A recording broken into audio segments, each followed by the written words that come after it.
आदमी नहीं हैं, कुत्ते के पिल्ले हैं। जिसने कहा हो उसने गलत किया हो।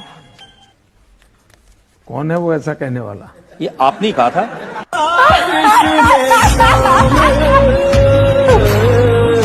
न्यायेन राज्यम लवणेन भोज्यम। इमरान साहब, क्योंकि आप मुस्लिम समाज को भी बहुत अच्छे से समझते हैं और ये सवाल इसलिए महत्वपूर्ण हो जाता है कि बजरंग दल को बैन करने का जो मामला है उसका नुकसान बीजेपी को नहीं हुआ, उसका इनफैक्ट फायदा बीजेपी को हुआ, नुकसान जेडीएस को हो गया।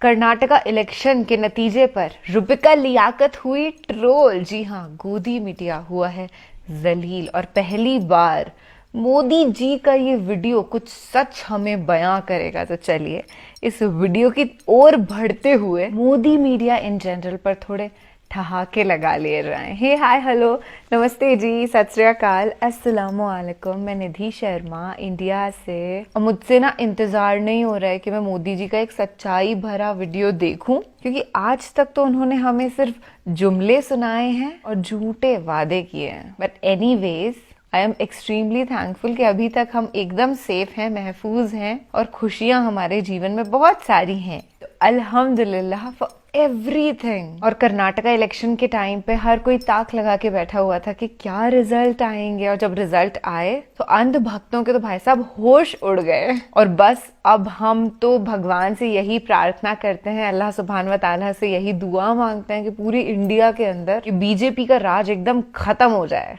और इंशाअल्लाह ताला ऐसा होकर रहेगा। आज भ्रष्टाचार में लिप्त जितने भी चेहरे हैं वो सब एक साथ एक मंच पर आ रहे हैं। पूरा देश ये देख रहा है, देश समझ रहा है।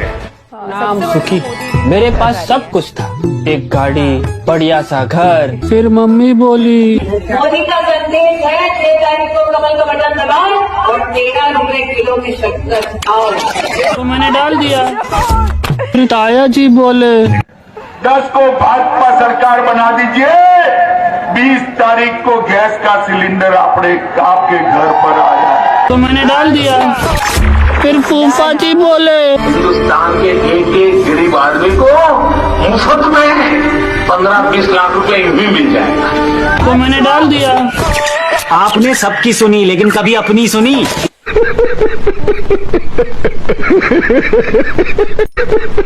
बेचारे के बदन पे कपड़ा भी नहीं रहा। में जिन मूल्यों की बात आप करते हैं, और शुक्र है अल्लाह का मैं बच गई, शुक्र है राम का कि मैं गिरने से यहाँ पर संभल गई। मेरी कोई पढ़ाई वढ़ाई नहीं हुई है दोस्तों, आपको शायद आश्चर्य होगा जान करके। देश के प्रधानमंत्री पढ़े लिखे तो होने चाहिए। कांग्रेस के एक नेता हैं, उनके ऊपर ईडी और सीबीआई की रेड हुई, केस हुए, बड़े बड़े केस हुए, उन्होंने बीजेपी ज्वाइन कर ली, सारे केस रफा दफा हो गए। एक तृणमूल कांग्रेस के बड़े नेता हैं, उनके ऊपर ईडी की रेड हुई, सीबीआई की रेड हुई, बड़े बड़े केस हुए, उन्होंने बीजेपी ज्वाइन कर ली, सारे केस खत्म हो गए। महाराष्ट्र के एक नेता हैं, ईडी की रेड हुई, सीबीआई की रेड हुई, खूब भ्रष्टाचार के केस लगे, उन्होंने बीजेपी ज्वाइन कर ली, सारे केस खत्म हो गए। आज अगर मनीष सिसोदिया और सत्येंद्र जैन बीजेपी ज्वाइन कर ले, सारे केस खत्म हो जाएंगे, कल वो बाहर आ जाएंगे। प्रधानमंत्री जी ये नहीं कह रहे कि मैं भ्रष्टाचार के खिलाफ हूँ। प्रधानमंत्री जी भ्रष्टाचार के खिलाफ नहीं है। प्रधानमंत्री जी कह रहे हैं भ्रष्टाचार करो, लेकिन मेरी पार्टी में आके करो। आपकी सोच का और आपके शब्दों के चयन का क्या हाल होता है उसका मैं आपको उदाहरण देता हूं। आजम खान साहब उत्तर प्रदेश की सरकार में मंत्री हैं। उन्होंने कहा आजादी के 60 वर्ष बाद कहा गया कि हम आदमी नहीं हैं, कुत्ते के पिल्ले हैं। जिसने कहा हो उसने गलत किया हो। कौन है वो ऐसा कहने वाला? ये आपने कहा था।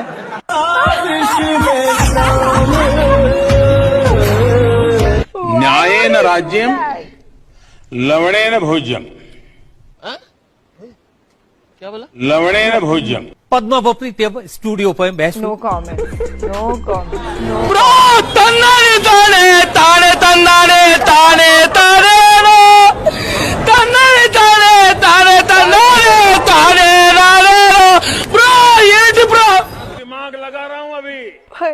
अच्छा, मैं पहले सबसे पहले गरीबों के लिए बैंक में खाता खुलवाऊंगा, और हमारी सेवा करते करते ये ऐसा मेवा खाएंगे कि देश की खटिया खड़ी हो जाएगी। बजाओ ताली।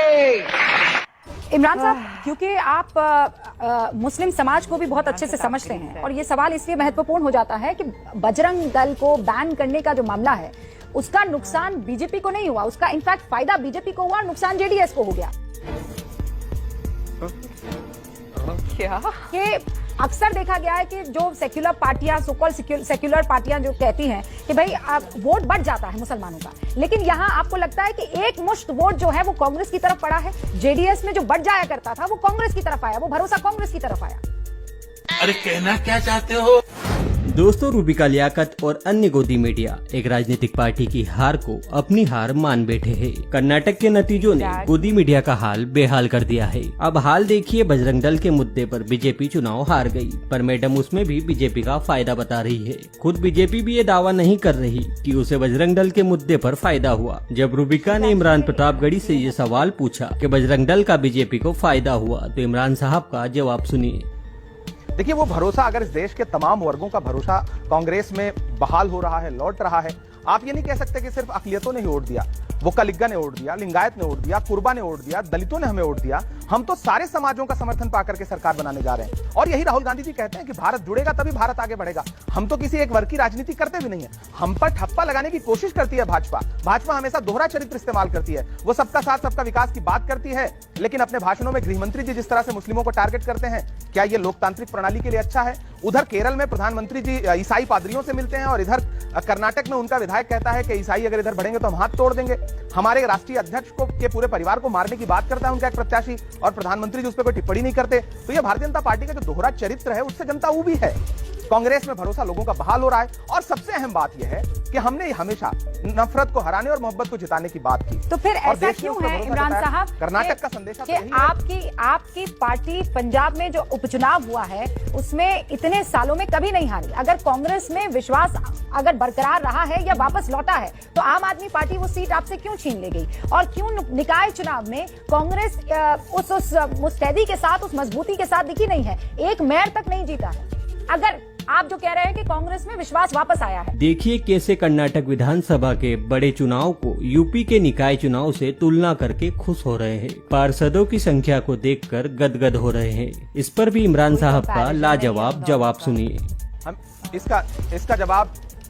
इसका जवाब मैं दो तरीके से रूबिका जी आपको दूंगा। पहली बात तो निकाय चुनाव और विधानसभा चुनाव में जमीन आसमान का अंतर है। आप भी जानती हैं, पूरा देश जानता है कि निकाय चुनाव पर सत्ता का बहुत बड़ा असर होता है, पहली बात। दूसरी बात यह कि हम वहां सत्ता में नहीं थे। हम निकाय चुनाव की भी जो सत्ता होती है, हम वहां बहुमत में नहीं थे। हम पिछले 30 साल से उत्तर प्रदेश में सत्ता में नहीं है। ऐसे में आप निकाय चुनाव को भारतीय जनता पार्टी की फेस सेविंग के लिए कर्नाटक के पहले नहीं रख सकती। कर्नाटक में भाजपा सत्ता में बिल्कुल नहीं रख और उसके हाथ से सत्ता छीन ली। मैं बिल्कुल नहीं रख रही। लेकिन आप जो कह रहे हैं ना कि विश्वास जागा है, उत्तर प्रदेश में निकाय चुनाव मैं आप विश्वास जागा है, मैं आपको उसे समझा रहा हूं।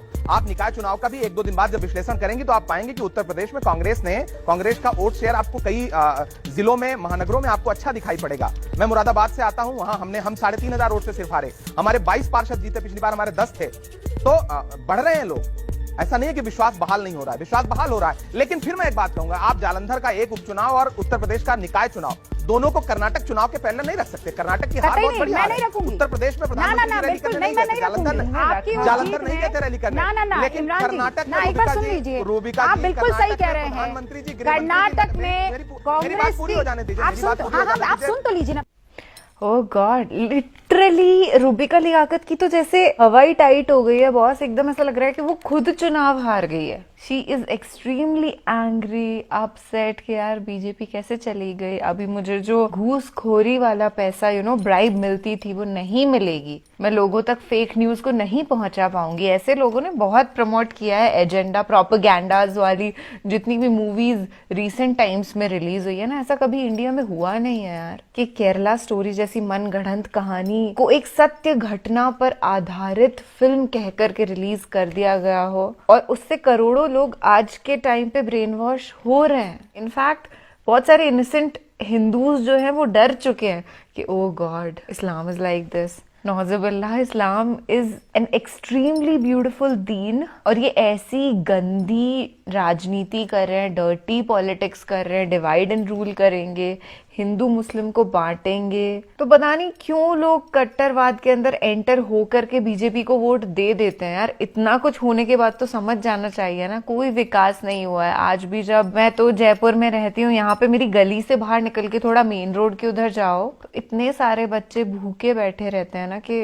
दिल दुखता है यार कि कहाँ जा रहा है वो पैसा जो हम इतना इतना टैक्स पे करते हैं। सब सैलरीज में से कट कट के टैक्स आता है, वो किधर जा रहा है। खैर बहुत ही सही कहा मोदी जी ने कि उनकी कोई पढ़ाई लिखाई हुई नहीं है, और ऊपर से ये और कह दिया कि आप विश्वास नहीं करेंगे कि मेरी कोई पढ़ाई लिखाई। अरे भैया, तुम्हारे बोलने, तुम्हारे लहजे तक से कोई विश्वास कर जाए कि बच्चा चौथी पास भी ना है शायद। खैर बहुत ही मजेदार वीडियो था, और ये देख करके खुशी हुई कि कर्नाटका के अंदर बीजेपी आउट हो गई। That's it. और ये जो हार है बीजेपी की, हम पूरे देश में देखना चाहते हैं इंशाअल्लाह ताला। चलिए फिलहाल आपसे इजाजत लेती हूँ मैं, और ऐसे ही मजेदार रोस्ट वीडियोस के साथ हम मिलेंगे, क्योंकि हंसना अच्छा लगता है यार। और यही कामना करते हैं कि देश की स्थिति जो है पहले से बेहतर हो जाए, ज्यादा से ज्यादा लोग कांग्रेस को वोट दें, बीजेपी को बिल्कुल भी ना दें। So take care and vote for humanity rather than insanity. अल्लाह हाफिज।